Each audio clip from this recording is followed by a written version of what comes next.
एक नए जन्मे चिंपैंजी का जीवन शुरू होता है जब वह अपनी मां की तरह तरह की आवाजें सुनता है और धीरे धीरे अपनी आंखें खोलता है। जंगल में नन्हा चिंपैंजी अपने पहले कदमों को उठाने की कोशिश करता है, जबकि उसके परिवार के अन्य सदस्य उसकी हरकतों को ध्यान से देख रहे हैं। जैसे जैसे दिन बीतता है, नन्हा चिंपैंजी खेलता है और अपने परिवार के साथ खुशियों का समय बिता रहा है।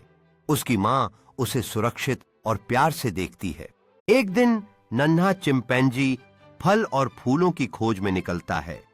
उसकी जिज्ञासा और मासूमियत जंगल में हर तरफ बिखरी हुई खुशियों को दर्शाती है। नन्हा चिंपैंजी एक छोटे से नाले के पास पहुंचता है, जहां वह अपने प्रतिबिंब को देखकर चौंक जाता है और उसकी मां उसे समझाती है कि कैसे सावधानी बरतनी चाहिए।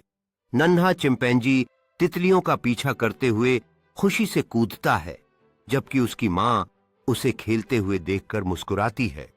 यह क्षण उनके रिश्ते की गहराई को दर्शाता है।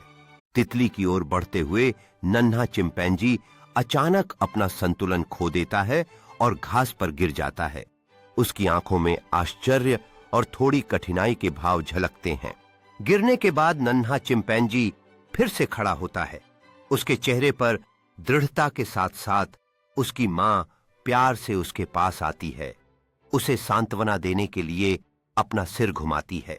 फिर से आत्मविश्वास महसूस करते हुए नन्हा चिंपैंजी एक छोटे से पेड़ पर चढ़ने की कोशिश करता है।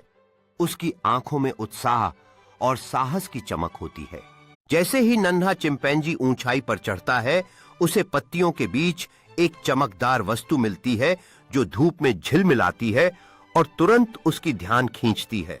नन्हा चिंपैंजी धीरे से चमकदार वस्तु को पास खींचता है, जिससे यह पता चलता है कि यह एक चमकीला पीला केला आकार का फोन है, जिससे उसके चेहरे पर खुशी और आश्चर्य की एक झलक मिलती है। केला फोन हाथ में लेकर नन्हा चिंपैंजी उत्सुकता से बटन दबाता है। उसके चेहरे पर उलझन की झलक होती है जब वह डिवाइस से अजीब आवाजें सुनता है।